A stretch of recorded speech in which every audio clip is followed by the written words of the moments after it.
A lot of people have difficulty dealing with change, be it in their lives, the music they listen to, the shows they watch, what they read, if they still read. Uh, Once we settle to a certain groove, we don't want it to change. Something like jazz, however, keeps changing. It keeps evolving.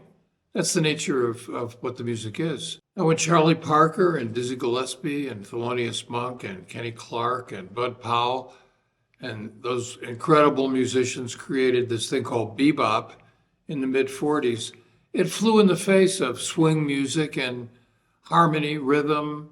It was a different thing completely. Many people were turned out by it. Eventually, everybody embraced it. But in the early days, Dizzy and Bird were charlatans. These guys aren't musicians. What are they playing? Even Louis Armstrong called it Chinese music. Didn't speak to him. But eventually, bebop became the standard. And when Coltrane was playing with Miles and he started to take things in a slightly different direction, certainly he was coming out of Dexter Gordon and Coleman Hawkins and all the great tenor players, the forefathers of the instrument. The thing about Coltrane was he heard things a little bit differently. He started playing his solos a little bit differently. What were called his sheets of sound. I believe Ira Gittler came up with that term to kind of describe what Coltrane was doing. Not everyone was a fan. When Coltrane left Miles, there really weren't many naysayers. It's when Coltrane started to take the music a little further out, especially when he started playing with Dolphy in 1961. This was a problem for jazz listeners, some jazz listeners, not all, many have an open mind, but most notably because they're the most vocal and sometimes influential in the way people listen to and think about jazz, the critics, the jazz critics, the jazz writers. I know many jazz writers. Now, one thing about jazz critics, there is no certification, there is no diploma, there is no panel of judges to determine if you should be a jazz writer or jazz critic. We'll focus on the jazz critics here because they can cause the most harm, certainly. These people are self-appointed as judges of what's good and bad in the music and what musicians are playing. A lot of the time, they're not right. In fact, in the case of John Coltrane and Eric Dolphy and what they were playing in 1961, what Downbeat magazine wrote was totally wrong. This wasn't anti-jazz. This was something else. I have a theory about this, and the theory is this, that people usually anchor themselves in the music they came up on. For example, if you were a teenager in the 30s and you came up with the swing era, that's the music that was your foundation. And everything was kind of held up to that light for judgment. And perhaps some of these folks were a little upset about bebop, a little concerned about bebop. Oh, bebop definitely swung. The music was totally different. That alienated some people. Some of them came around. Some didn't. It's just the way it is. Now we come to Coltrane and Dolphy. We talk about the rhythm. Obviously, Elvin Jones has that covered. Now, certainly there was a lot of swing to the music of Elvin Jones, but also Elvin Jones, in a way, introduced polyrhythms, different things happening at certain times at the same time. John Coltrane embraced this. That was Elvin Jones' rhythms, the way he played the drums, the intensity of his beat had a powerful influence on the John Coltrane Quartet, in this case, quintet. Well, this music has certainly stood the test of time. Whatever was written over 50 years ago seems rather ridiculous now. But I'm sure it was hurtful in some ways, because when you do something and your intentions, of course, are good, and you know it's good, but you're met with a tremendous amount of resistance.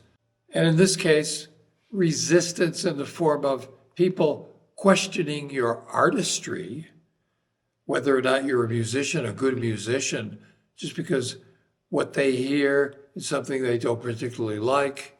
Well, it's easy to get up on a platform and make yourself important by criticizing someone or something that you don't understand. In fact, a lot of the dialogue in all forms in the United States of America in 2023 comes out of a very negative place. In the United States, where hate more or less rules supreme, it's about stepping all over people's dreams, but not having any solutions on how to make this world a better place. Well, the music of John Coltrane and Eric Dolphy certainly made the world a better place. It continues to make the world a better place. And even though they had their critics, Coltrane and Dolphy kept on going, kept on doing what they knew was right. It was part of them. They had no choice. And Coltrane, insatiable in his explorations, in his musical explorations, and his spiritual explorations as well, along with Dolphy, two close friends, very spiritual men, very interested in hearing a variety of music and trying new things, and being very persistent in both their search for something new, new sounds, but also the persistence with which they approach it in their daily practice routines. There was an article in Downbeat magazine in 1962, John Coltrane and Eric Dolphy answered the critics. There was so much wasted dialogue about the validity of this music. People merely just had to listen to see if it worked for them. No reason to put ourselves in opposing camps here.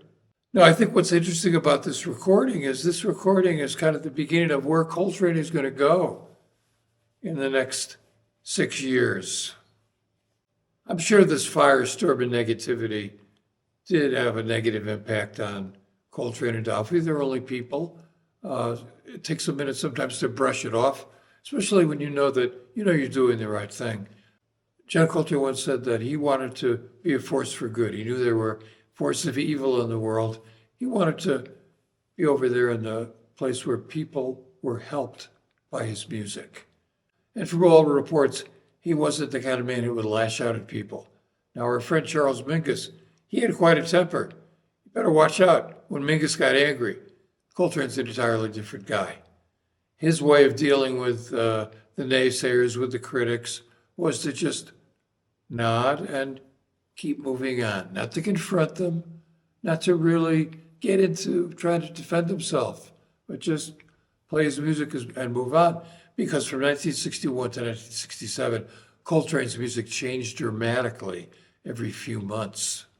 And I think that's the important message here about Coltrane and Dolphy and playing the music they played and getting some negative response, but straight ahead. It did not stop them for 1 second.